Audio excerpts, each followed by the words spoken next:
Maman d'ici et d'ailleurs, bienvenue sur Mamelle, le podcast nourricier qui voyage au cœur de la maternité. Célébrer l'enfantement, honorer toutes les histoires de mères à la fois singulières et universelles. Explorer les mystères qui entourent la naissance des origines à aujourd'hui. Se reconnecter avec la nature pour renouer avec sa vraie nature. Voilà l'essence de Mamelle.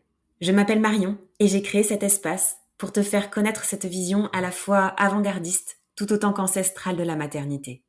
Ici, tu voyageras à travers les témoignages de mamans venues des quatre coins du monde qui te transmettront leur histoire de femmes et de mères, mais aussi leurs us et coutumes afférentes à la maternité. Mamelle se veut être un podcast qui renoue avec notre instinct animal, primaire, primitif, la femme sauvage qui sommeille en toi et qui reprend ses droits et sa place dans la nature et en connexion totale avec elle. Se nourrir, se ressourcer, accueillir ce qui est pour révéler toute cette puissance intérieure que tu as en toi. Ma mission est de te proposer des épisodes authentiques dont le but est de nourrir, fortifier ta maternité par la curiosité. Ouvrir son regard sur la maternité, sa maternité, c'est se donner la liberté de penser sa maternité autrement, différemment, et d'être alors en capacité pleine et entière de créer sa propre maternité. Aujourd'hui, c'est Julia que vous entendrez à mon micro, une maman de 4 enfants. Atteinte d'endométriose, Julia a dû avoir recours à la PMA pour avoir sa première fille. S'en est suivi 3 autres enfants qu'elle a eus sans aucun traitement médical, de manière naturelle. Julia est auxiliaire de puériculture. Elle travaillait en maternité avant de créer son espace de détente pour les bébés et leurs familles, le Baby Spa. Aujourd'hui, elle accompagne les bébés et leurs familles dans la matrice, l'eau. Je vous laisse tout de suite avec Julia et son magnifique témoignage enveloppant et rassurant. Bonjour Julia, Bonjour Marion.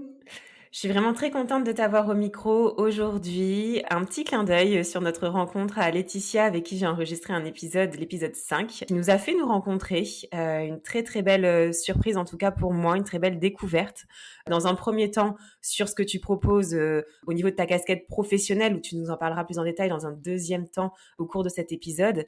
Et puis aussi une très belle surprise en tout cas lorsque j'ai découvert ta maternité, l'histoire de ta maternité, puisque différents sujets que je n'ai pas encore abordés vont pouvoir être mis en lumière aujourd'hui à travers ton vécu, à travers ton parcours sinueux dans un premier temps de ta maternité pour avoir ton premier enfant.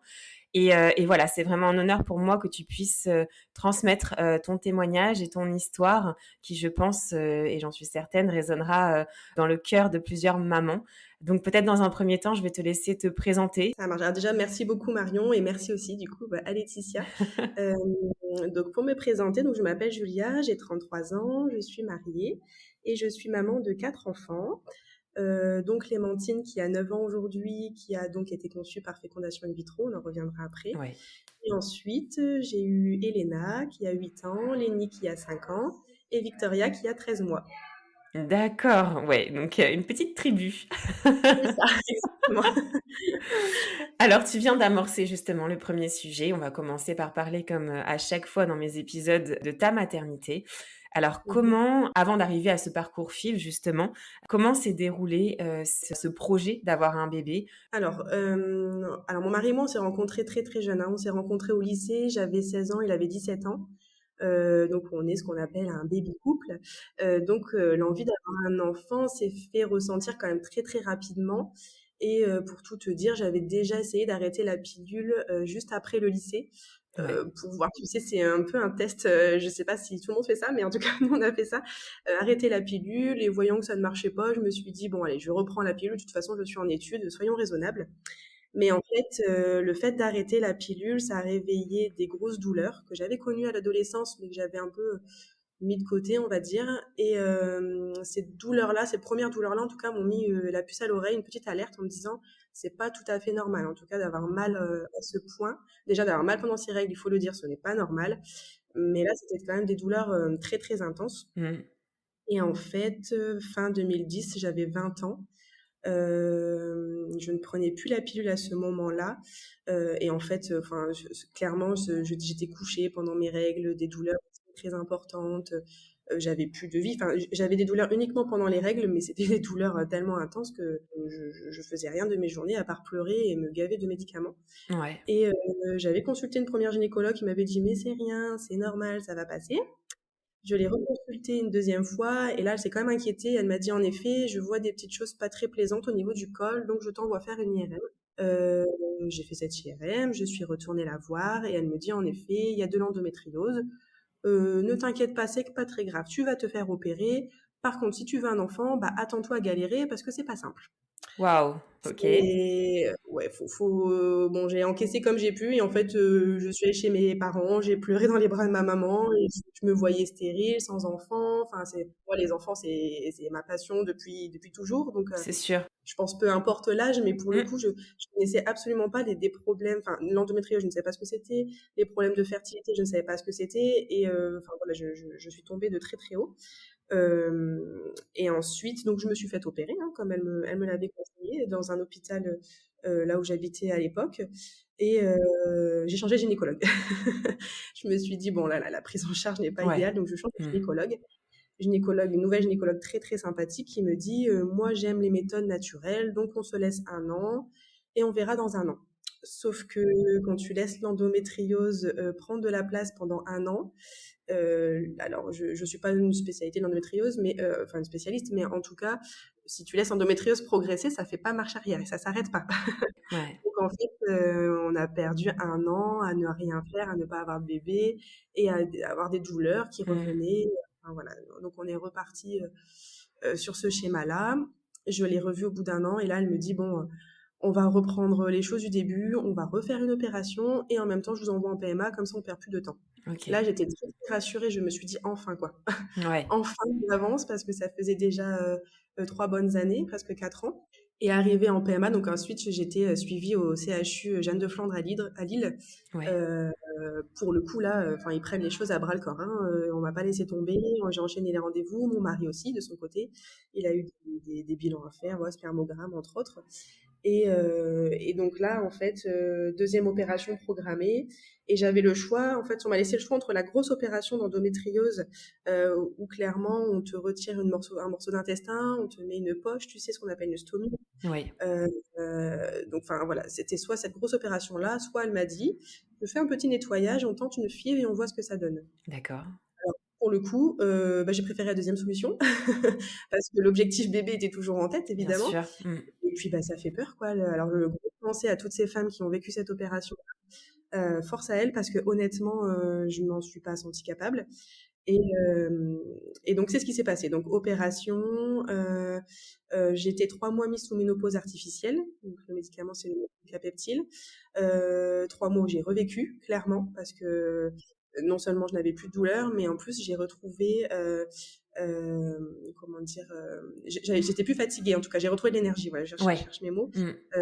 Je me suis rendu compte, parce que ça, on n'en parle jamais, que quand tu souffres d'endométriose, ben, tu souffres aussi d'une fatigue chronique. Et oui. Et en fait, tu vis avec, tu t'en rends pas compte. Et le jour où tu es un peu soulagé, ben, tu te rends compte qu'il y a une autre vie, en fait. La différence, bien sûr, bien sûr. Cette fatigue, c'est impressionnant.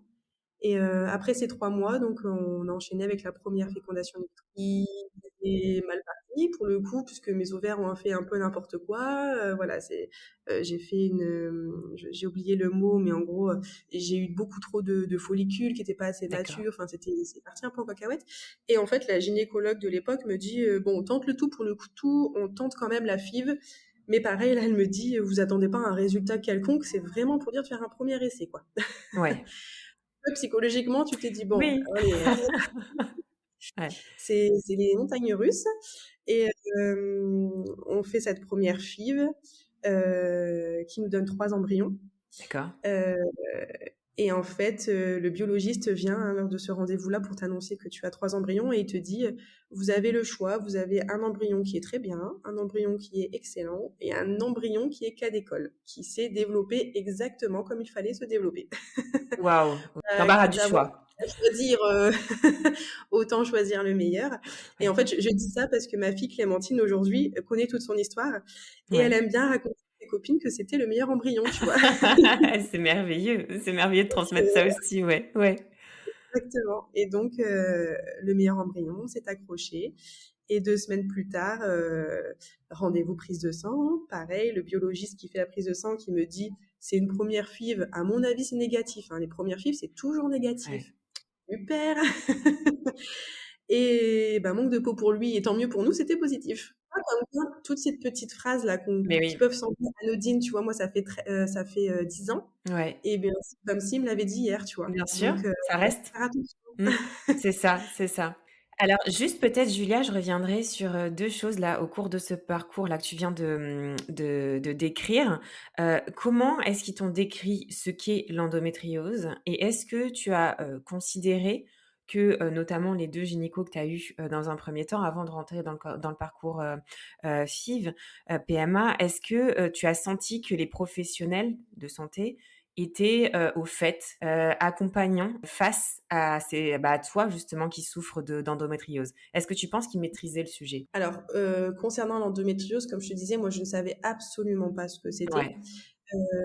Et en fait, mon premier rendez-vous avec le premier chirurgien qui m'a opéré, tu sais, le rendez-vous Oui, préopératoire, oui, avec ma maman et donc ouais, il explique tout ce qu'il va faire et à la fin du rendez-vous, ma maman s'énerve un peu et lui dit: «Mais en fait, vous êtes en train de nous raconter ça, mais personne jusqu'à aujourd'hui nous a expliqué ce qu'était c'est l'endométriose». ça.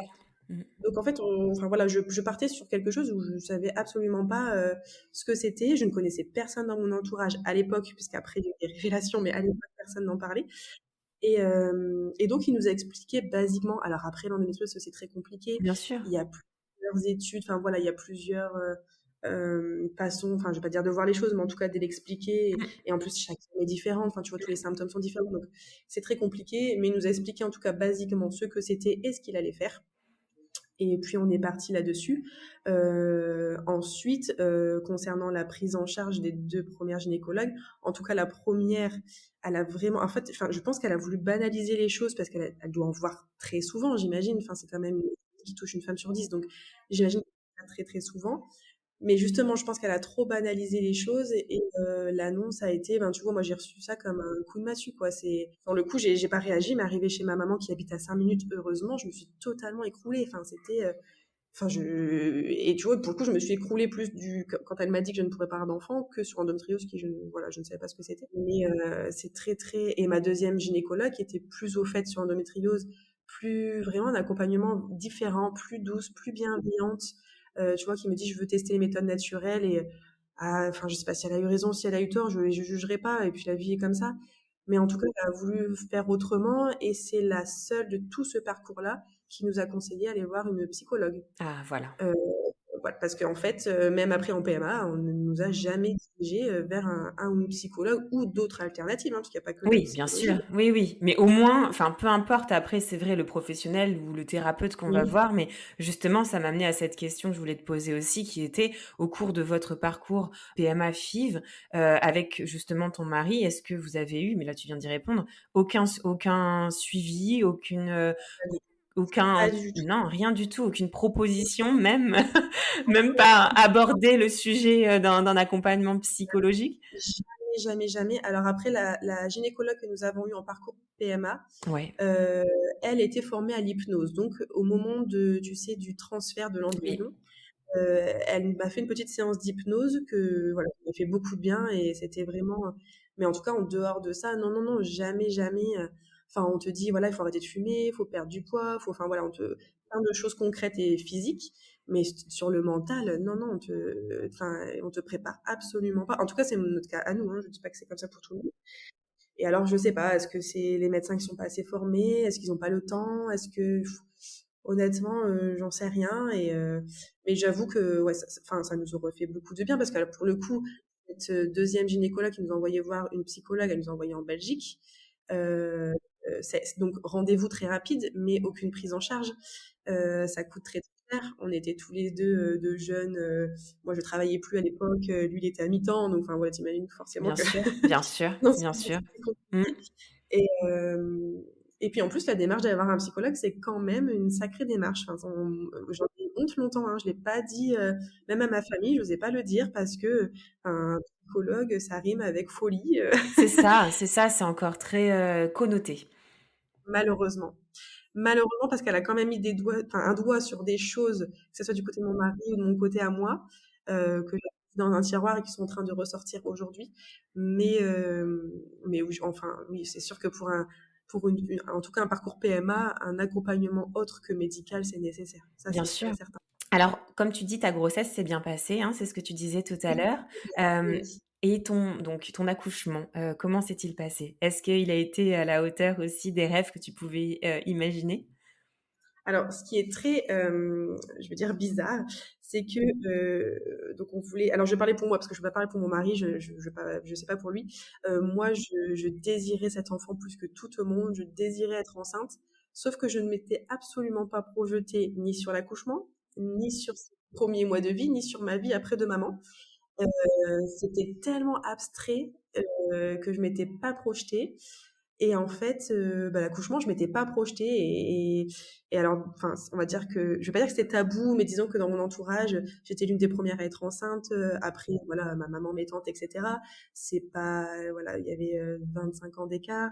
Enfin, moi, c'est les accouchements n'étaient plus les mêmes et encore aujourd'hui, ils sont encore différents et du coup, j'en parlais pas trop autour de moi, je n'osais pas trop dire que j'avais peur. Enfin, tu vois, c'est en même temps, je sais pas, comme tous les premiers accouchements, on ne sait pas où on va. Et ça me faisait très peur. Et moi, tout ce que je voulais, mais ça, c'est en lien avec mon histoire personnelle, je pense, c'est avoir un bébé en vie, en fait, tout simplement. Euh, voilà, en lien avec les ancêtres qui ont malheureusement perdu des bébés ou des enfants. Et en fait, je m'en foutais un peu de l'accouchement, concrètement, comment ça allait se passer. Je voulais juste un bébé en Un vie. bébé en vie, en bonne santé, ouais. Mmh. Exactement, exactement. Et j'étais tellement stressée que du coup, mon gynécologue de l'époque m'a proposé un déclenchement de convenance, D'accord. chose que ce serait à refaire aujourd'hui, je refuserais. Mais ne sachant pas, alors je n'étais pas encore dans le milieu de la maternité à l'époque, donc je ne savais absolument pas. Euh, et puis ça me rassurait en fait de me dire, bah, je serai à l'hôpital, je serai accompagnée, je serai pas seule. Il y aura des gens du début à la fin qui seront là avec moi. Alors l'accouchement s'est très très bien passé, hein. J'ai eu un déclenchement le matin. Toute la journée, j'ai eu des contractions qui n'ont servi à rien, mais qui m'ont fait très très mal. Et en fait, en fin de journée, j'ai perdu les os et tout s'est accéléré. J'ai perdu les os vers 20 heures et à 22 heures, Clémentine était là. Donc en fait, je suis passée de dilatation à 2 à 20 heures à dilatation complète et accouchement à 22 heures, tu vois. Ouais. La péridurale n'a pas fait effet et ça, pareil, je ne m'y attendais pas, tu vois. Moi, je voulais la péridurale et dans ma tête, si j'avais la péridurale, bah, j'allais être soulagée. Ouais. Mais en fait, parfois la péridurale ne marche pas, je m'en suis bien rendu compte. Et, euh, et c'était très très Intense. compliqué. Ouais. Ouais, je n'étais pas préparée à cette C'est douleur-là. sûr. Mmh. Ouais, pour le coup, je m'y attendais absolument pas. Et mon mari était perdu, il savait pas quoi faire. Il était au bord du malaise. Je vois les sages-femmes qui couraient, qui préparaient tout. Et moi, je suis dans un autre monde, hein, clairement, quand on accouche, c'est complètement ailleurs. Donc, Ouais. et heureusement que ça a été vite pour le coup, parce que Ouais. vraiment, en 3 poussées, Clémentine était là. Et là, c'était le premier plus beau jour de ma vie, quoi. Merveilleux d'attraper ta fille, de la mettre contre toi et de l'entendre crier. Enfin, ça devient concret pour le coup. Bien sûr, c'est ça. Tout, on renaît aussi, nous aussi à ce moment-là. Ouais, ouais, ouais. Exactement. Alors, est-ce que ton postpartum, justement, pour ta première, au vu du parcours que vous avez connu et que tu as connu, en amont, est-ce que, comment tu l'as vécu, ce postpartum? Est-ce que tu l'as vécu avec, le poids de ce qui s'était passé avant? Est-ce que tu t'es sentie, soutenue, épaulée ou plutôt, comme aussi souvent, dans cette période-là, très seule? Bien très seule. Franchement, alors déjà le mot postpartum, je ne savais absolument pas ce que ça voulait dire. Personne ne m'en a jamais parlé. Et comme je te disais, comme je m'étais pas préparée à être maman, en fait, moi, ma maman disait toujours, mais je pense qu'elle disait ça pour me rassurer, un bébé, c'est très facile. Ça mange, ça fait pipi caca et ça dort. Oui. Alors non, Dit comme non, ça, le mode d'emploi est simple. exactement. J'attendais clairement à ça. Et quand je suis rentrée chez moi et que je me suis rendu compte que je ne pouvais pas poser ma fille d'une seule seconde sans qu'elle hurle et que je n'avais même pas le temps de passer juste un petit coup d'aspirateur, tu vois, chez moi. Alors, je suis absolument pas maniaque, mais bon, voilà, je voulais juste passer l'aspirateur, c'est quelque chose qui m'a marqué. Je me suis dit, mais là, comment je vais faire, en fait? Et comme tu dis, je me suis sentie seule. Alors, peut-être c'est de ma faute, peut-être que j'ai pas demandé d'aide non plus, parce que, bah, il y a aussi une part un peu, tu sais, de se dire, bah non, je sais faire, je sais gérer, je l'ai attendu Oui, tellement c'est sûr. longtemps que Mmh maintenant mh. je sais, alors que non. Et puis, ben, enfin voilà, sur les réseaux, tu vois que des belles Mais photos de oui. beaux bébés, gagner leur maman. Enfin, et tu te dis, mais et en fait, on s'est rendu compte par la suite que Clémentine souffrait d'un RGO, tu sais, un reflux gastro-œsophagien, qui expliquait le fait qu'elle ne supportait pas être couchée, qu'elle voulait être à bras. Ouais. À ce moment-là, je ne connaissais absolument pas non plus le portage. Si j'avais su, franchement, ça m'aurait sauvé la vie. C'est sûr, ouais. Mais non. Donc, donc c'était très, très, très, très compliqué. Un bébé qui pleurait beaucoup et enfin, j'étais totalement dépassée, totalement perdue. Alors, je savais qu'elle allait pas faire ses nuits. Je savais que voilà, elle allait téter parce que je l'allaitais. Je savais qu'elle allait téter beaucoup, Ouais. mais je savais pas que toute la journée elle serait dans mes bras tout le temps, quoi. Et j'ai vécu quelque chose qui est très bizarre aussi, que enfin, j'ai jamais entendu d'autres mamans le dire, Ouais. mais peut-être que c'était tabou aussi. C'est que tu vois, une fois que Clémentine est née, quand on allait dans la famille avec elle, j'avais l'impression que j'allais la laisser, que j'allais repartir sans elle, tu sais. Comme si c'était pas mon bébé, que bah voilà, c'était bien, voilà, elle a 2, 3 mois, c'était super, mais maintenant je te rends et c'est pas ma fille. Enfin, je vais pas dire que c'est pas Ouais. ma fille, disons, comme si j'avais pas le droit, tu vois, Je de vois. Mmh. que j'allais rendre ce merveilleux bonheur qu'on m'avait offert, mais que du coup j'allais le rendre. Mmh. Et, euh, et c'était, tu sais, même une fois, alors je sais pas si ma maman s'en rappelle, mais j'étais chez mes parents et au moment de partir, je me suis habillée et j'étais sur le point de partir sans me rendre compte que j'avais laissé ma fille dans les bras de ma mère, en fait, tu vois. Et je me suis dit, mais oui, mais t'as quelque chose en plus maintenant, tu vois. Ouais. Et, euh, et tout ça, et je pense que, comme tu dis, en lien avec ce qui s'est passé avant, le fait qu'il n'y ait pas eu de suivi psychologique, et ben, finalement, ça en découle sur postpartum, et psychologiquement, quelque chose de très puissant. Ouais, ouais, ouais. Ouais, Ouais, c'est ouais, ça, parce qu'on sent que c'est sur l'incarnation de la mère et sur aussi un peu cette notion de bonheur éphémère et pas pérenne, peut-être aussi. exactement, c'est ça. Et du coup, ouais, pour le coup, le postpartum. Et puis alors au départ, tout se passe bien. J'allaite Clémentine, je prends la pilule. Côté endométrio, ça va. Et Ouais. puis rapidement, je me rends compte que la pilule, c'est un peu du n'importe quoi, que je saigne en permanence, que rien ne va. Je vais voir entre-temps, donc je continue un suivi avec le gynécologue qui me suivait pendant la grossesse Oui. et qui me dit, mais de toute façon, vous allaitez, vous n'avez pas trop le choix. Enfin, voilà, tu vois. Donc bon, bah ok. Je dis à mon mari, écoute, on n'est pas censé, enfin on peut pas faire d'enfant naturellement. La pilule, ça ne me convient pas du tout. De toute façon, on veut des enfants rapprochés. J'arrête la pilule maintenant et puis dans un an, on se réinscrit en PMA. Comme ça, bon voilà, en étant vraiment persuadée au fond de moi que ça ne marcherait jamais hors PMA, hein, C'est franchement. évident. Si tout le monde te dit ça, tu ne peux que penser ça. C'est évident. C'était incroyable. Et Mmh. en fait, j'ai arrêté la pilule. Clémentine avait 6 mois. Et 2 mois après, je me dis, mais c'est bizarre, mes règles ne reviennent pas, alors que c'était voilà quelque chose de très anarchique et toujours, enfin, j'avais tout le temps mes règles. Et en fait, je laisse passer 1 semaine, 2 semaines, 3 semaines, 4 semaines, bon, jusqu'à 6, 7 semaines. Et Ouais. puis, je me dis, bon, c'est bizarre, à l'époque, je fumais, je n'ose pas bien, surtout pas fumer. La cigarette me dégoûte, tu vois. Et là, je me suis dit, oh, oh, c'est pas normal. Et je fais une prise de sang, mon mari va la chercher, je l'appelle, j'étais au travail, je lui dis, bon, allez, dis-moi que c'est négatif, on passe à autre chose. Il me dit, bah, le problème, c'est que c'est pas négatif, en fait. Il me dit, un taux, j'étais, mais à je sais plus combien de milliers. Bah ouais, tu m'étonnes. Enfin, ouais, Ouais. le choc de me dire, mais bah, c'est pas prévu comme ça. L'habitude de me dire, bah, en plus, j'ai continué à fumer, j'ai Ouais. continué à boire de l'alcool, enfin, bon, occasionnellement, mais bon, quand même, enfin, tu vois. Je me dis, mais comment on va faire? 2 enfants rapprochés, j'ai repris le travail, enfin, voilà, un tsunami émotionnel, c'était compliqué. Et là, je me rappellerai toujours, je venais juste de reprendre le travail, donc je passe à la médecine du travail, tu sais, Ouais.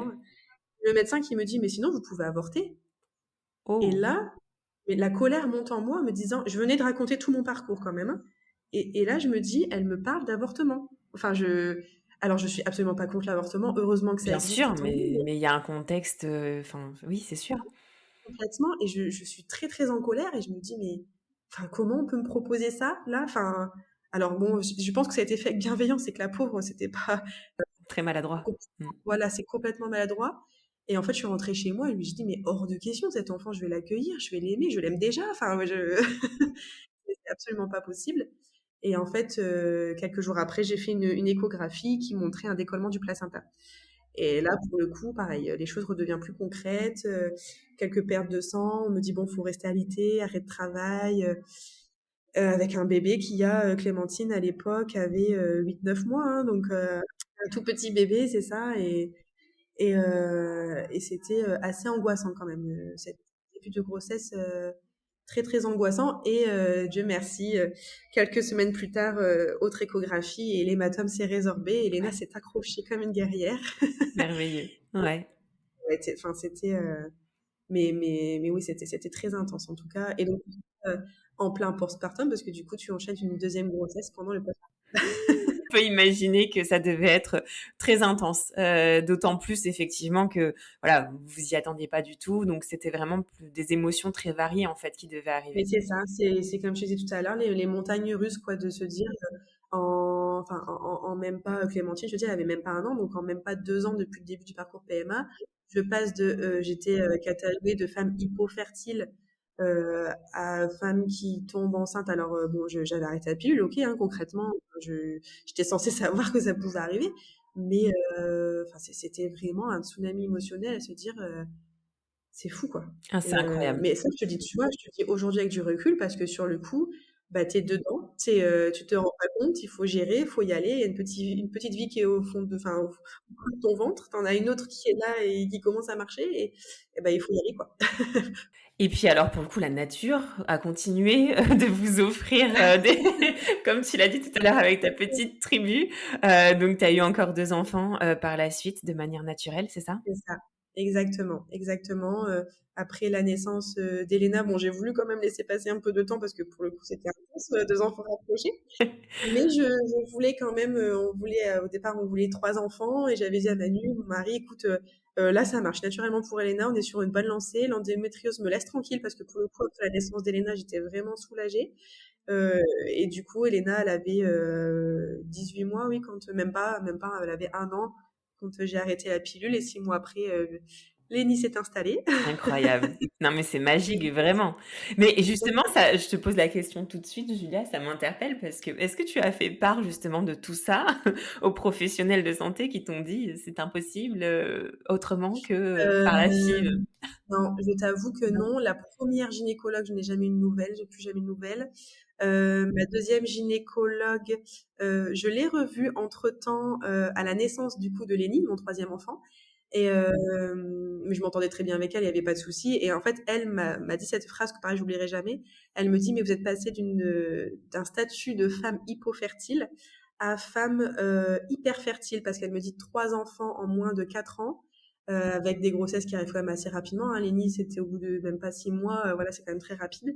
Elle me dit, vous avez complètement renversé la situation. C'est incroyable, c'est magique et ça fait du bien aussi, c'est beau à entendre, c'est sûr. Et puis alors après pour Victoria, donc Lénie c'était censé être bon notre dernier enfant. Oui, bah oui. Puis bon la vie a fait qu'on a déménagé, on a changé de région et puis l'envie d'un quatrième s'est fait ressentir.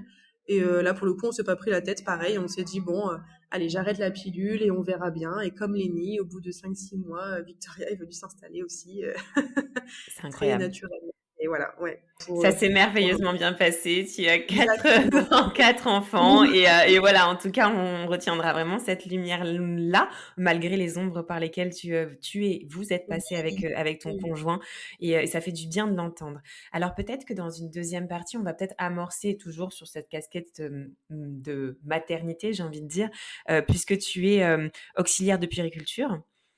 C'est bien ça, oui C'est oui. ça et donc tu as exercé en maternité.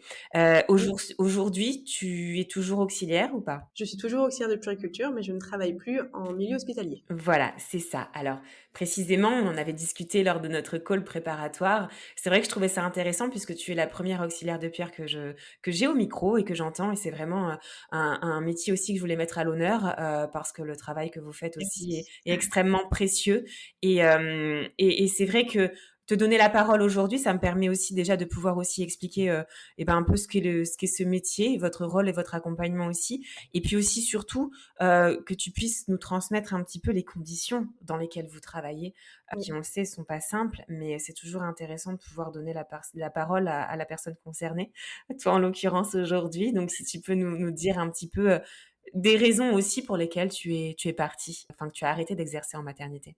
À l'hôpital, oui. Oui, Alors, alors pour revenir un peu en arrière, j'ai passé le diplôme d'auxiliaire de puériculture après la naissance de Lénie, mon troisième oui, enfant. En fait, j'ai connu ce métier moi-même en accouchant, hein, en rencontrant les auxiliaires de puériculture de maternité. Et ça a été une révélation pour moi quand j'ai vu leur façon de travailler. Et en fait, j'ai eu beaucoup de chance de tomber sur des auxiliaires adorables, vraiment bienveillantes, à l'écoute et passionnées par ce qu'elles font. Mmh. Et ça m'a donné envie. Donc après la naissance de Lénie, j'ai passé le concours et puis ensuite voilà, j'ai été diplômée. Et mon rêve, c'était de travailler en maternité, chose qui s'est réalisée puisque dès que j'ai été diplômée, j'ai été contractuelle dans la maternité de la ville où j'habitais. Super. Euh, donc grand bonheur, tu vois, franchement, d'être du côté vraiment travailler avec passion, avec amour. Et je tiens surtout à dire que l'équipe avec laquelle je travaillais à la maternité, donc bien sûr pour des raisons de secret professionnel, je ne dirais pas où je travaillais, mais je suis Oui, bien retournée. sûr. Mmh.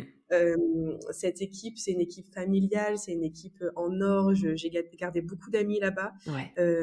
Et c'était vraiment une équipe soudée et la meilleure équipe, en tout cas, avec laquelle j'ai travaillé dans ma vie professionnelle jusqu'à maintenant.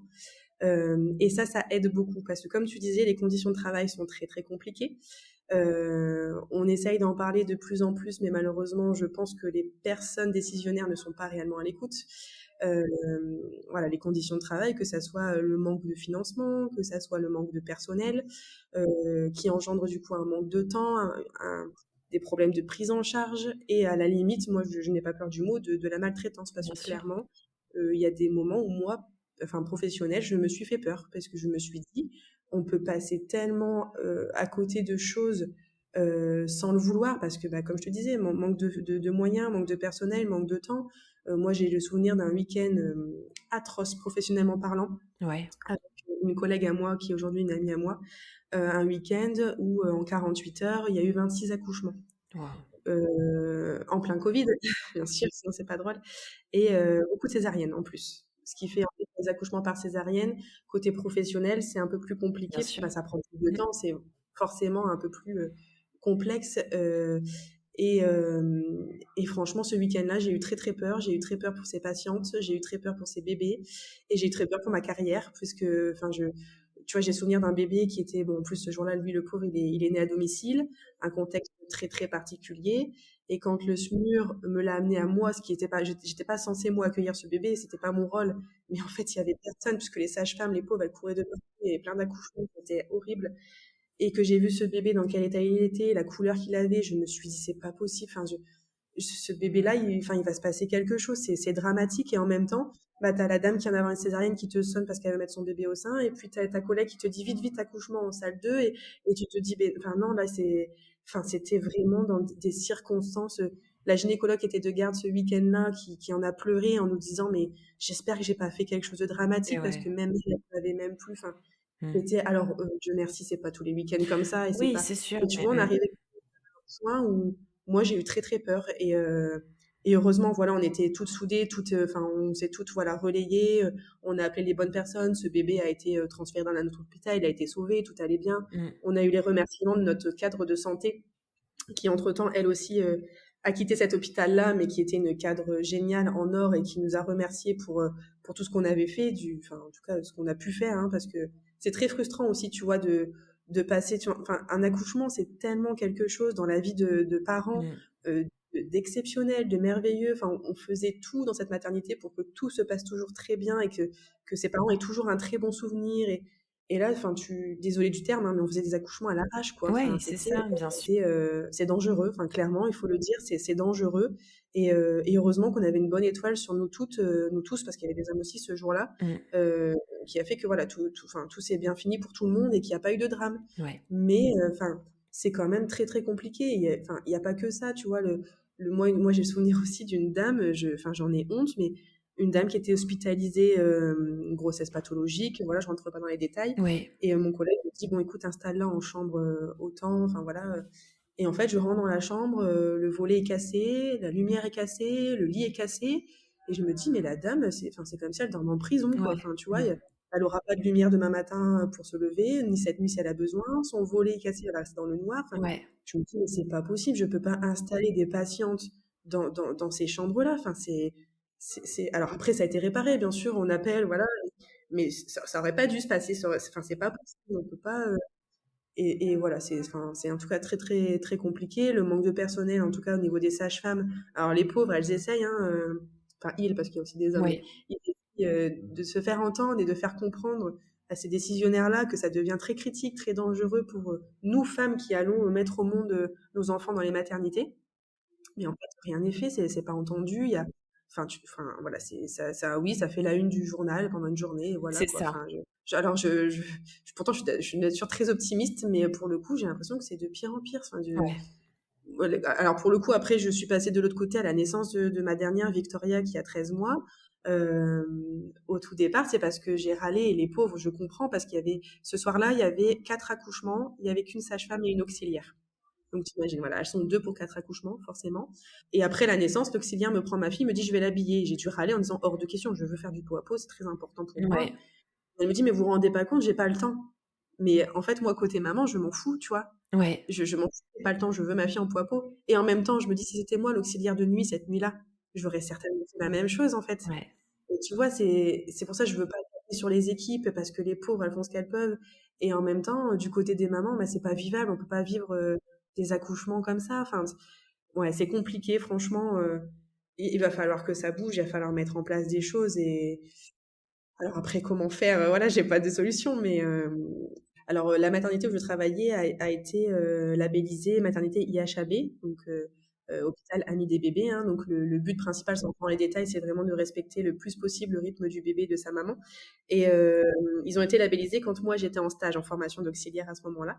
Donc très grosse fierté, sauf qu'en fait, exactement, il y a certains personnels qui ont dit, mais enfin, on voulait regrouper les soins, tu vois, c'est le but de se dire, bon, on passe une fois dans la chambre, on s'occupe de maman, bébé, on fait le ménage, on sort, on les laisse tranquilles, ils ont besoin Ouais. de repos et de trouver un rythme.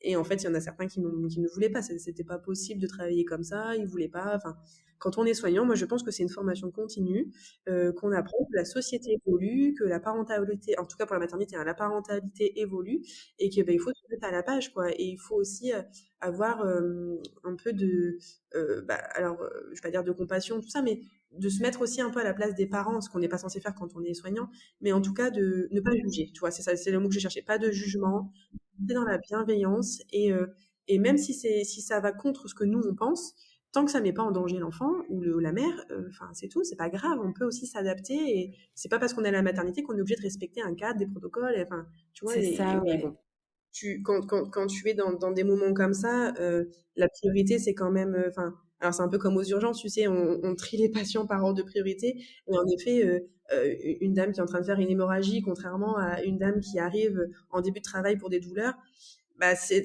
naturel. Et enfin, c'est comme ça, mais on va tous se concentrer sur la dame qui est en train de faire une hémorragie. Mais du coup, la dame qui vient d'arriver, alors c'est un premier enfant, elle est en pré-travail, elle a extrêmement mal. Euh, alors nous, on a envie de lui dire, mais en fait, il y a une dame à côté qui est en train de mourir, mais on peut pas lui dire ça, tu vois. Bah non. Et en même temps, elle s'en fout parce elle a juste mal, elle veut juste être soulagée, tu vois.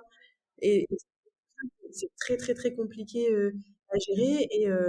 Et moi, en tout cas, enfin, j'avais une vision peut-être idéaliste, mais de me dire, tu sais, au travail, tu es au travail, et tes patientes, elles n'ont pas à savoir, que ce soit dans ta vie privée ou ce qui se passe au travail, elles n'ont pas à savoir, tu sais, un peu les backstage, tu vois. Se dire, bah oui, on a eu 15 accouchements, je dis n'importe quoi, mais on a eu 15 accouchements, ça a été catastrophique. Elle s'en fout, elle arrive pour accoucher, ça va être le plus beau jour de sa vie, donc elle a pas à savoir tout ça, tu vois. Mm. Ouais, alors là, je fais le lien du coup avec ce que j'ai créé ensuite Exactement. au niveau du baby spa.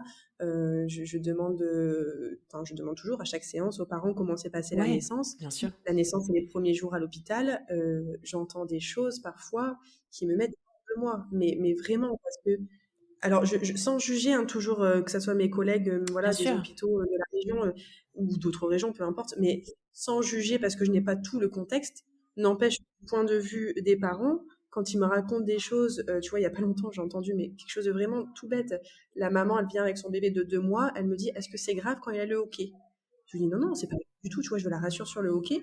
Et elle me dit: «Ah non, parce qu'en fait, il l'avait à la naissance, mais en fait, quand j'ai sonné pour dire attention, enfin, mon bébé, il a le hoquet, tout ça, on lui a répondu: "Bon, bah, c'est rien, c'est que le hockey, vous avez pas sonné pour ça"». Mm. Et on a fermé la porte. Et du coup, ça faisait 2 mois que la maman se disait: «Mais en fait, peut-être que c'est grave, mais en fait, peut-être qu'il faut que j'aille voir un médecin». Et je me dis: «Ça lui aurait pris 5 minutes à cette soignante-là», alors je ne sais pas qui c'était, mais 5 minutes pour dire, bah, juste la rassurer, lui dire que Bien sûr. dans la bienveillance et la gentillesse, lui dire que c'était pas grave, que c'est tout Mm. à fait normal, que c'est physiologique, enfin bref. Mm. Au lieu de, bah, là, elle a créé une angoisse chez cette maman sur quelque chose qui n'avait pas lieu, quoi. Et c'est tout bête, mais c'est plein de choses comme ça. Ouais, c'est C'est tout ce qui c'est a fatigant. fait en tout cas que justement donc on va venir à ce que tu as créé aujourd'hui. C'est toutes ces conditions-là qui ont fait, que tu as quitté justement l'hôpital pour créer ta structure, tu l'as dit tout à l'heure, le Baby Spa? Il y a eu un mélange, tu vois, Ouais, c'est alors je pense que la vie est très bien faite. Mon mari a eu une proposition pour être muté du coup dans le sud de la France. Et moi à l'hôpital, je commençais à saturer et ce qui se passait aussi, c'est que, bah, par manque de personnel, on me faisait aller un peu dans tous les services, où je pouvais aller ouais, et ça ne se passait pas très bien dans tous les services et c'était très frustrant pour moi qui adorais tellement la maternité, tellement l'équipe avec laquelle je travaillais que voilà, c'était mais bon, c'est comme ça, c'est une nouvelle condition de travail. Maintenant, il faut être polyvalent et aller partout. ouais, Et bon, bref, du coup, quand mon mari a été muté, j'ai repostulé un peu à l'hôpital quand même dans cette région ici dans le Var. ouais. Je n'ai pas été prise et en fait, c'est une très bonne chose puisque ça m'a permis, pour le coup, de créer le Baby Spa et du coup, j'ai une remise en question donc parce que, bah, alors, il a été muté, nous avons déménagé, j'ai postulé, je n'ai pas été prise et dans la foulée, je suis tombée enceinte de Victoria donc voilà. Ouais, ouais, ouais, beaucoup de signes quand même, mine de rien, vers le changement. Beaucoup, beaucoup de signes et je me suis dit, ben, je vais mettre à profit ces premiers mois, enfin en tout cas c'est au moins ces 9 mois-là où je ne pourrais pas travailler puisque ça s'est très vite vu que j'étais enceinte et voilà, c'est très difficile d'être embauchée quand tu es enceinte. Ça, c'est un autre sujet. Et du coup, je me suis dit, bon, bah, quitte à ne rien faire, je vais mettre à profit pour créer un projet. Et ce qui est sûr et certain pour moi, c'était que j'allais garder ma casquette d'auxiliaire, puisque je suis quand même très fière de mon parcours et très fière de ce diplôme, de ce métier que j'aime énormément, et que donc, bah, forcément, j'allais continuer à travailler avec les bébés, les familles, apporter en tout cas tout mon savoir auprès des familles. Et j'ai cherché un peu, voilà, sur les réseaux, sur Instagram. Je discutais avec des anciennes collègues qui m'ont dit, bah, va voir un peu ce qui se passe. Et je suis tombée par hasard, avec de gros guillemets, sur la page d'un baby spa sur Instagram. Je me suis dit, mais ça a l'air génial, ça. Enfin, franchement, les vidéos, les photos, ça donnait très, très envie. Et je me suis dit, bon, avant de trop me lancer, je vais quand même me renseigner, voir d'où ça vient, enfin, les bienfaits, enfin, vraiment ce que ça peut faire. Et puis, je me suis tournée vers un baby spa en Belgique, parce que bon, moi, je viens du nord de la France, donc à côté de la Belgique, qui proposait justement, elle ouvrait cette année-là une formation praticienne en hydrothérapie bébé. Et je me suis dit, bah, j'irais bien vers elle, tu vois. Ça me tentait bien, puis j'affectionne un peu la Belgique quand même, un lien un peu particulier avec la Belgique. Ouais, Et, et donc, je suis allée faire sa formation. Et en fait, elle m'explique qu'en Belgique, il y a beaucoup de baby spa, que c'est très très courant, que les familles qu'elle accueille, enfin, ils connaissent tous le baby spa et que c'est normal pour eux d'aller avec leur bébé au baby spa. Et je me dis, mais oui, en fait, enfin, c'est vrai que c'est quelque chose de vraiment génial. Donc voilà, je fais la formation, je reviens en France. Et puis, bah, du coup, je crée l'entreprise. Donc c'est très, très long, hein, forcément, les bien démarches, sûr. voilà. Mmh. Création d'entreprise, trouver le local, les financements, enfin, tout ça, ça a mis quasiment 2 ans. Puis entre-temps, bon, j'ai quand même accouché de Victoria, donc j'ai pris quelques mois bon, j'ai pris quelques mois, mais Quand même, ouais, ouais, mmh. quelques mois quand même de repos pour profiter Ouais, de ma fille. Et après, voilà, j'ai lancé le truc et je voulais vraiment créer un espace de bienveillance, d'écoute, tu sais, prolonger un peu ce séjour à la maternité, enfin de la façon dont moi je le conçois, de le prolonger à l'extérieur. Parce que comme on le disait tout à l'heure en début d'interview, c'est que en fait, tu te retrouves seule quand tu rentres chez toi. Et je voulais un espace où les parents se disent, bah, en fait, on n'est plus seul. ouais, On peut t'écouter sans jugement. Parfois, c'est juste réexpliquer, tu vois, parfois pendant l'accouchement, il y a quelque chose qu'ils n'ont pas compris, ou alors ils me disent, bah, je sais pas, le monito, il a fait un bruit bizarre, tout le monde est venu courir. Enfin, alors malheureusement, ça fait partie, voilà, aussi avec les conditions de travail, c'est qu'on n'explique pas toujours aux parents ce qui se passe. Et le principal, c'est qu'ils aient un bébé en bonne santé. Mais juste leur dire, mais en fait, si le monito, il a fait du bruit, peut-être que le cœur du bébé s'est accéléré, ou peut-être qu'il a ralenti, enfin voilà. Et juste, enfin voilà, leur expliquer. Alors après, je dis toujours, hein, moi, je suis pas thérapeute, je n'étais pas là ce jour-là, je donne des pistes et voilà, si vraiment ils veulent en savoir plus, ils peuvent demander leur dossier médical, demander rendez-vous avec leur là, il y a aucun souci. Mais parfois, c'est juste des petites questions comme ça. Parfois, on va un peu plus loin, tu vois. Alors pareil, je suis pas médecin, je ne fais pas de diagnostic, mais parfois, je sens quand même des mamans qui mettent un pied légèrement dans la dépression postpartum. Et là, c'est un peu plus embêtant. Donc, je m'entoure d'une équipe pluridisciplinaire. Euh, et là, d'ailleurs, j'ai eu contact, tu vois, hier avec une psychologue qui est spécialisée en périnatalité qui m'a été recommandé, qui est génial, et que voilà, on va réfléchir un peu comment on peut travailler ensemble Super. pour amener les choses, voilà, ne pas laisser cette dépression, s'installer, parce que ça touche quand même, un peu plus de 17 des femmes en France, ce qui est énorme, C'est et conséquent, il y a oui. quand même, voilà, des signes précurseurs et cetera, donc tout ça pour dire que je voulais créer un lieu où on est plusieurs, travailler toujours en équipe, ça c'est très important Ouais. pour moi, Mmh. et qu'on puisse, chacun sa spécialité, tu vois, on va de, je travaille avec Fabrice qui est massothérapeute, qui fait des massages pré et postpartum, je travaille avec Vanessa qui est puéricultrice, qui fait des consultations allaitement, qui fait des consultations sommeil, enfin, tu vois, ça peut vraiment aller, là j'ai un ostéopathe qui va bientôt venir travailler au Baby Spa, enfin, C'est super. je veux vraiment que ça englobe tout ce qui est possible d'englober, euh, pour vraiment être, que les parents aient le choix, tu vois, de leur dire, bah voilà, je vous propose ça, ils sont pas obligés évidemment, mais leur dire, il y a d'autres accompagnements, il y a d'autres, et puis en plus, voilà, aujourd'hui, avoir rendez-vous avec son médecin, avec son pédiatre, c'est très très long, c'est très compliqué, euh, et de se dire, bah voilà, avoir autre chose. Alors bien sûr, je ne me soustrais absolument pas à un rendez-vous, Bien sûr, bien sûr. Mmh. avec un médecin, un pédiatre, attention, je ne fais absolument pas, je prends la place de personne, et je leur dis toujours, je ne suis qu'auxiliaire. Mes compétences, voilà, au Baby Spa, ça reste uniquement sur du bien-être et pas du thérapeutique. Justement, peut-être, sur, ce que tu proposes, tu me parlais d'une formation, que tu proposes enfin que tu as eu pardon, c'était C'est sur, ça, le bain, sensoriel précisément c'est puisque ça, c'est le baby spa, hein, que tu, en tout cas exactement. que tu as créé. Pourquoi tu t'es rapproché de cette technique-là, du bain sensoriel, pardon? Est-ce que tu l'avais déjà connu avant? Comment tu as eu connaissance, de cela et surtout quels sont les bienfaits? Comme je te disais, moi, j'ai fait d'abord cette toute première formation, donc praticienne en hydrothérapie bébé. Ouais, C'est vraiment axé côté baby spa, tu sais, pour les bébés entre 2-3 mois selon le bébé, jusqu'à, ouais, alors moi, je m'arrête à 18 mois et je m'adapte, voilà. J'adapte toujours toute la séance en fonction du bébé. Et j'ai voulu me former donc au rituel du bain sensoriel qui a été créé par Tania Massouf, qui est doula, qui est une femme en or, qui est très très généreuse, et, euh, et voilà, donc c'est elle qui dispense cette formation-là. Donc je suis devenue ambassadrice du rituel bain sensoriel. Euh, alors je ne connaissais pas avant de la trouver sur les réseaux. Et si tu veux, moi, alors en maternité, on faisait des bains enveloppés, oui, mais des bains hygiéniques, tu vois. Enfin, c'était des bains de 5 minutes, on met le linge, on savonne bébé, enfin voilà. Et moi, j'ai quand même poussé un peu plus loin, aller chercher autre chose. Et comme tu disais, l'eau, c'est le premier élément dans lequel, enfin, on arrive tous, hein, ouais, pendant 9 mois. Et donc, en fait, grâce à Tania, on se rend compte, bien sûr, il y a des bienfaits. Et entre autres, alors, c'est tout c'est pour ça qu'elle appelle ça le rituel, c'est tout un processus. ouais, Pour le bébé, en effet, c'est, voilà, on fait l'emmaillotage, on le replonge dans l'eau, donc l'élément qu'il connaît le mieux au moment où il vient.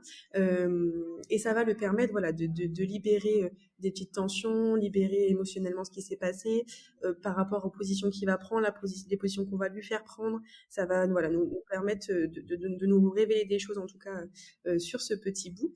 Et le but, ça va être la détente et la relaxation de ce petit bébé. ouais, Mais Tania tient absolument à appeler ça le rituel bain sensoriel, et elle a tout à fait raison, parce qu'en fait, le but, c'est aussi un accompagnement postpartum, si tu veux. C'est-à-dire qu'on va mettre les parents au cœur de ce soin-là, et ça va être vraiment eux les acteurs principaux de ce bain. C'est quand même leur bébé, c'est leur parentalité. Et donc, dès le début du bain, déjà l'emmaillotage, ce sont les parents qui le font, et dès ouais. le début du bain, ils ont les mains dans l'eau avec moi ou n'importe quelle ambassadrice. Et le but, ça va être de leur donner ou redonner leur confiance, leur faire découvrir leurs compétences de parents, tu vois. Euh, donc ça, je parle vraiment au niveau du bain. Avant le bain, il y a quand même tout un échange qui nous permet, tu vois, on va aborder toute la grossesse, toutes les étapes de la grossesse, on va aborder, enfin, toutes les étapes de la naissance, Bien sûr. mais aussi parfois avant la grossesse, tu vois, il y a malheureusement beaucoup de parents qui connaissent, alors je sais que tu n'aimes pas le terme, mais c'est ce qu'on connaît le plus, de fausses couches. Des interruptions spontanées de grossesse. Voilà. Mais malheureusement, ouais, c'est beaucoup vécu. Mmh. Et ça permet, tu vois, au moins aux parents de poser des mots. Bien sûr. Alors, poser des mots MAUX, mais aussi des mots MOTS, mais de dire, bah voilà, ce qu'on a vécu, c'est pas rien quand même. On n'oublie pas cette partie de notre vie.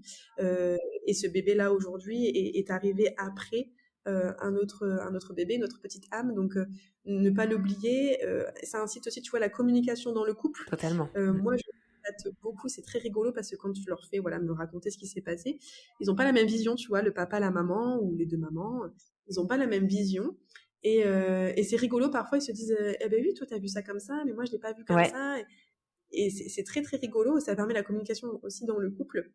Et voilà, c'est vraiment un accompagnement postpartum complet autour de ce bain. Et alors je parle plus des mamans, mais les papas aussi, mais les mamans lâchent à ce moment-là toutes leurs émotions. ouais, ça les Parce libère. que vraiment, voilà, pleure pendant le bain. Et ce n'est pas une obligation de pleurer, attention. Mais en tout cas, ça libère quelque Ouais. chose. Ouais. Non, et puis pour le lien d'attachement qui est si important, permet de continuer à le créer, puisque il est déjà créé, mais en tout cas, ça permet de continuer à le créer. Enfin voilà, il faut le vivre, quoi. Ouais, et justement, tu as des anecdotes à nous partager sur les bienfaits, que tu as pu voir, voilà, des anecdotes qui peuvent être parlantes sur les bienfaits de l'eau sur, un nourrisson, un bébé ou un jeune enfant? Alors, le premier qui me vient à l'esprit, c'est un petit bébé qui avait 2-3 semaines quand il est arrivé pour son rituel bain sensoriel.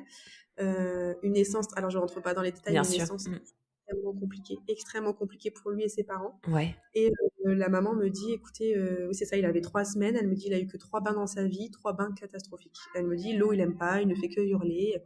Donc on parle beaucoup. Il me raconte la naissance. Je comprends très vite le rapport entre la naissance et l'eau, forcément. Et en effet, je mets le bébé dans le bain. Alors il ne pleure pas, mais tu vois qu'il y a mmh, des choses qui lui conviennent pas, quoi. Et au fur et à mesure, on commence à trouver la position qui va lui plaire. ouais, Je demande aux 2 parents de mettre les mains dans l'eau, de lui raconter sa naissance, de lui parler, et cetera. Et au fur et à mesure, ça a pas pris longtemps, honnêtement, c'était quand même assez rapide, hein, 10 minutes, même pas. Le bébé s'est totalement apaisé et libéré dans le bain. Il s'est endormi et les parents étaient, enfin, subjugués de se dire: «Mais enfin, waouh, c'est» même moi-même, hein, tu sais, je ouais, m'impressionne aussi j'imagine. J'imagine que de ça dire devait être intense en émotion aussi, ouais. c'est très intense, très, Mmh. très, très intense. Et après, alors, j'explique toujours aux parents qu'on peut faire des pauses. Le bain, on peut le faire en plusieurs fois. Enfin, il y a aucun souci. Si le bébé a besoin, c'est son moment à lui et il nous explique. Mais franchement, là, pour le coup, et alors j'aime bien après avoir des retours et suivre un peu, tu vois, les bébés. Ouais, Et le plus beau message que j'ai reçu, c'est de cette maman qui me dit, mais depuis qu'on est venu chez vous, je peux donner des bains à mon fils, quoi. incroyable. Ça passe très très bien à la maison. Et je me dis là, tu vois, on a libéré quelque chose et c'était nécessaire. Et franchement, ouais, pour le coup, c'est vraiment super.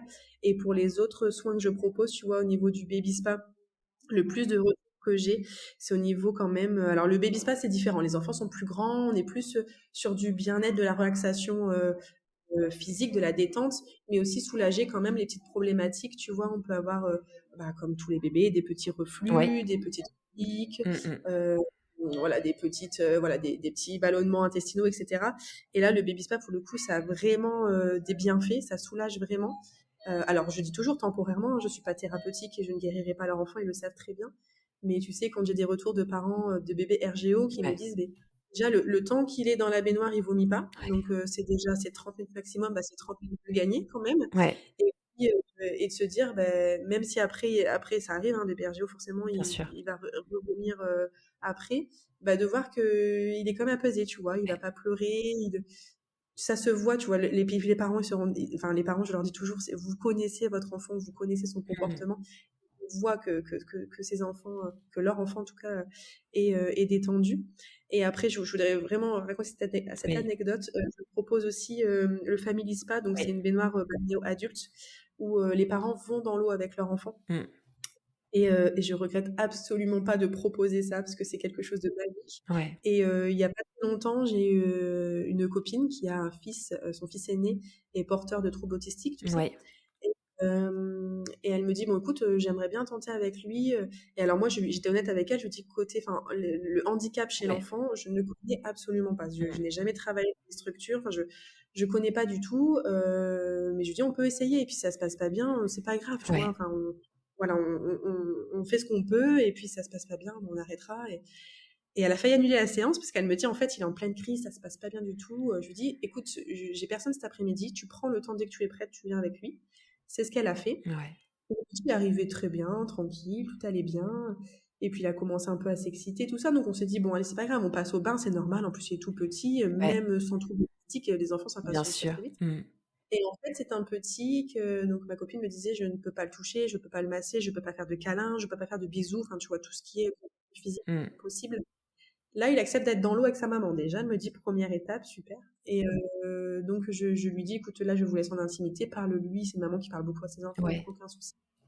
Et elle m'appelle au bout d'une heure, elle me dit: «Julia, est-ce que tu peux venir m'aider?» tout ça, pas de souci. J'arrive et elle me dit: «Tu vas pas le croire, non seulement on a fait des câlins dans la baignoire, non seulement je lui ai fait un massage, mais en Ouais. plus là, il est pas content parce qu'il reveut un massage encore».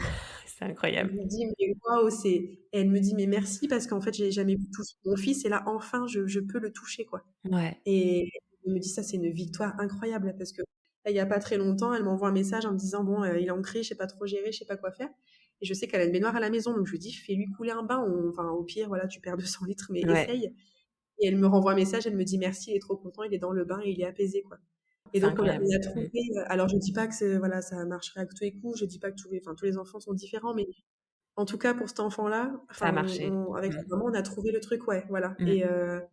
et ça, c'est incroyable et même des enfants qui n'ont pas de troubles autistiques, qui n'ont pas de difficultés.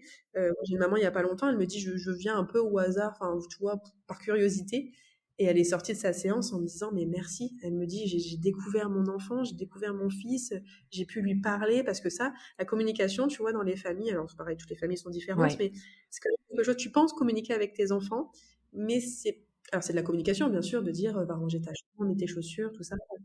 Et alors, je leur explique aussi que la communication, c'est pas que verbal. Oui. Ne serait-ce qu'être dans le bain avec son enfant, bah, tu vois, cette maman-là, le petit avait 4 mois, donc évidemment, il ne parlait pas.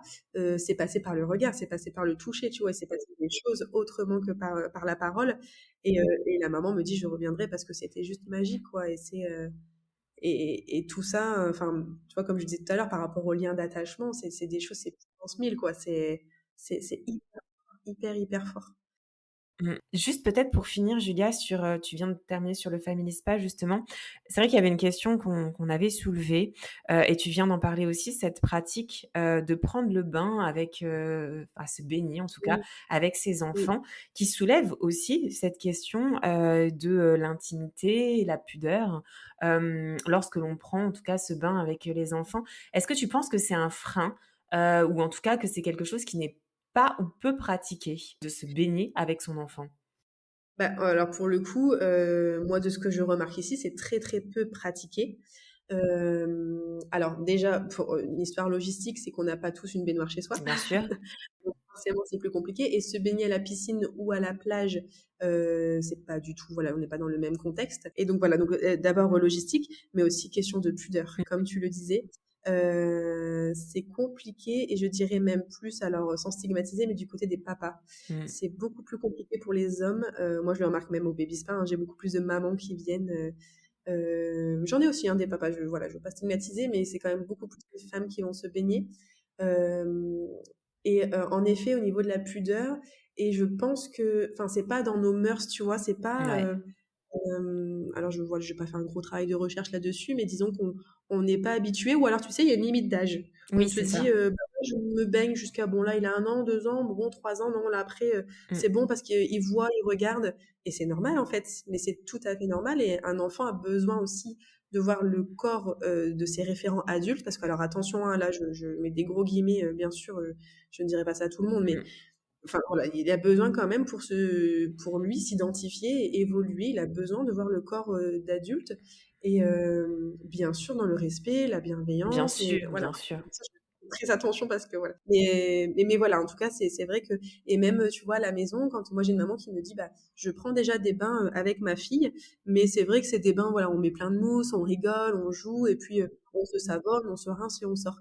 Mais en fait, là, le bain, alors c'est pas un bain hygiénique, hein, alors c'est possible, hein, c'est déjà arrivé des parents qui m'ont demandé de donner, Ouais, d'en profiter pour faire le bain et c'est aucun problème parce que quitte à utiliser de l'eau, bah, autant qu'elle serve aussi, ouais. mais en tout cas, alors tu vois, mes salles sont volontairement très sombres avec, des LED. Alors je me suis inspirée du snozolène. Je ne suis absolument pas formée et donc je n'utilise pas ce terme, comme ça à tout va, mais je m'en suis inspirée en tout cas Ouais. pour le cadre, tu sais, une lumière tamisée, je mets toujours une petite musique douce, on parle très doucement, très lentement, voilà, vraiment pour apaiser tout le monde parce que ça ne marche pas que sur les enfants, ça marche aussi sur les parents. Et du coup, comme tu dis, ça fait un cocon, ça remet dans un contexte, Mmh. de relaxation Et moi, j'encourage les parents, mais sans obligation, lors de ce bain-là, en tout cas, de raconter la naissance à cet enfant, peu importe l'âge qu'il a, hein. Mmh. Et d'ailleurs, les enfants plus grands aiment bien savoir comment Ouais, ils sont nés. Après, alors, il peut en découler des questions, voilà, comme bah, comment on fait les bébés, totalement. etc. Mmh. Et en tout cas, voilà, je les incite à communiquer, comme je disais, sans obligation, mais au moins, déjà pour les parents, bah, c'est de se dire, tu vois, avec du recul plus ou moins à court ou long terme, mais tu vois, de se dire, bah, j'ai accouché il y a 4 mois, j'ai accouché il y a 3 ans, j'ai accouché il y a 10 ans, parce que moi, j'accepte les enfants ici jusqu'à 10 ans, bah, de se dire, avec 10 ans de recul, bah, en fait, comment je le vis aujourd'hui, tu vois? Parce que c'est quand même un moment très particulier, la naissance d'un enfant, c'est pas anodin, qui peut laisser des marques, et ça peut laisser des marques très longtemps. Même, je pense même pour les générations suivantes d'ailleurs. Oui, c'est certain. Aussi, pour les enfants un peu plus grands, j'amène aussi les parents à discuter de ce qui se passe au quotidien. Sans créer d'angoisse, sans créer d'anxiété, mais du moins de dire à ce moment-là, bah, tu vois, comment ça se passe à l'école, tu vois? Alors faire attention aux questions qu'on pose à l'enfant, parce que selon la question qu'on pose, on amène une réponse différente, mais du moins, mais voilà, il faut penser à tout ça, mais enfin de dire, comment ça se passe à l'école, comment tu te sens, tu vois? Alors je leur fais beaucoup, les enfants, verbaliser leurs émotions, parce que c'est quelque chose de très important, de dire voilà, qu'est-ce que tu ressens, qu'est-ce que ça te fait, tu vois, quand ta copine elle te dit ça, qu'est-ce que ça te fait, enfin voilà, au moins verbaliser. Comme je dis, moi je suis pas thérapeute, donc si après il y a d'autres soucis, je redirige, voilà, comme je disais, des Bien sûr. psychologues, vers d'autres des kinésiologues par exemple, voilà. mais mais au moins verbaliser. Et souvent en séance, tu vois, là il y a pas très longtemps, j'ai eu un petit garçon, des gros soucis d'anxiété, et donc là pour le coup c'était un massage, que je suis aussi formée au massage Montessori, donc que j'ai appris également en Belgique. C'est un massage où on parle aussi pendant, enfin voilà, on parle pendant le massage pour demander à l'enfant, quand il est en capacité de parler évidemment, ce qui se passe dans sa vie de tous les jours. Et cette maman-là, pendant le massage, a découvert des choses. Elle me dit, mais je savais pas, par exemple, bon, c'est tout bête, mais il pensait, il était en évaluation, le petit garçon, D'accord. et sa copine lui dit, bah, regarde mes réponses, je vais t'aider. Ce qui est de la triche, mais lui ne s'en rendait pas compte. Et en fait, ce qu'elle a fait, cette petite fille-là, c'est pas très bien, c'est qu'elle lui a donné des mauvaises réponses exprès pour qu'il se plante, tu vois. Mmh. Et ça lui a fait beaucoup, beaucoup de peine. Il a pas osé le dire à ses parents. Et donc, elle l'a découvert ce jour-là, la maman. Et tu vois, le fait qu'il y ait un tiers, ça amène des choses, hein. Ouais, Et totalement. voilà, et donc ils ont pu en discuter, tu vois. Du coup, après, ça a été une discussion entre cet enfant et sa maman. Et moi, pendant cette conversation-là, je lui disais, mais explique à ta maman ce que ça te fait, qu'est-ce que tu ressens. Est-ce que physiquement, parce que ça peut être aussi chez les enfants, ils somatisent beaucoup Ouais, physiquement, mais aussi dans ta tête, comment tu te sens. Juste mettre des émotions. Et après, en fin de séance, lui dire, mais tu sais que tu as le droit de parler, tu as le droit de dire à cette petite fille-là que bah, t'as pas trouvé ça très cool, et que bah oui, tu lui en veux, que tu es en colère contre elle, tu as le droit. Et même envers, parce que ça se passe très, très mal aussi avec son professeur, lui dire à son professeur, c'est un adulte, ok, mais tu as le droit de lui dire que ce que tu ressens, pourquoi t'es pas content quand il te dispute, enfin voilà. bien Et sûr, après expliquer que bah, alors, l'adulte, il y a des adultes qui sont en capacité d'entendre et d'être bienveillants, et de prendre voilà, en compte ce qui a été dit. bien sûr. Et il y a des adultes qui malheureusement voilà, ne savent pas quoi répondre. Et enfin, voilà, on vit quand même dans une société, voilà, c'est aussi un autre débat. Mais donc voilà, et en tout cas, tout ça pour dire que oui, ça amène à parler, et ça ouvre à la communication, et c'est super important. Ouais, ouais, non, mais c'est magique parce qu'en fait, on est un épisode où on parle d'eau, donc la matrice, et le verbe, en fait. Le verbe, ce qui nous permet de C'est ça. communiquer aussi et qui est propre à notre nature, en tout cas, les humains. Et en fait, on se rend compte que c'est l'essence, on revient à l'essence même et qu'on perd trop souvent aussi. Donc, en tout cas, merci beaucoup, Julia, pour tout ça. Cet épisode est incroyable, tant sur le côté perso, ta maternité, que sur ce pourquoi tu œuvres au quotidien, vraiment pour l'accompagnement tant des parents, des mères et de nos petits bébés. Vraiment, c'est magique et ça fait vraiment du bien d'entendre il y a des possibilités, il y a des choses qui existent et aussi c'est un moyen aussi pour se sentir moins seul dans cette période de l'après. Donc merci infiniment et je ne sais pas si tu voulais terminer l'épisode en faisant passer un message, quelque chose qui te fait vibrer, en tout cas, des mots particuliers qui sont importants pour toi et que tu souhaites transmettre au micro pour terminer l'épisode. Alors j'aurais beaucoup de messages à passer, mais vraiment le principal, j'ai envie de dire aux parents: écoutez-vous. Écoutez-vous surtout. Vous connaissez vos enfants, vous connaissez, enfin voilà, vous avez un lien particulier avec votre enfant que personne d'autre n'a. Donc écoutez-vous, prenez soin de vous. Un parent qui prend soin de soi, il prend aussi soin de son enfant, et inversement, quand on prend soin de son enfant, on prend aussi soin de soi. Et voilà, et profitez parce que c'est des merveilleuses années. Et ne restez pas seul. Vous pouvez trouver toujours, enfin, que ce soit au Baby Spa, mais n'importe où, même dans votre entourage. Et si vous sentez que l'écoute n'est pas bienveillante ou n'est pas ce que vous attendiez, et ben c'est pas grave, parlez-en à quelqu'un d'autre. Et voilà, vous nous embêtez pas en nous parlant de vos problèmes, et faites-vous confiance. Voilà. Ouais, c'est beau. Merci beaucoup Julia, je suis vraiment très très heureuse en tout cas d'avoir pu faire cet épisode avec toi. Une très très belle parole encore une fois à transmettre.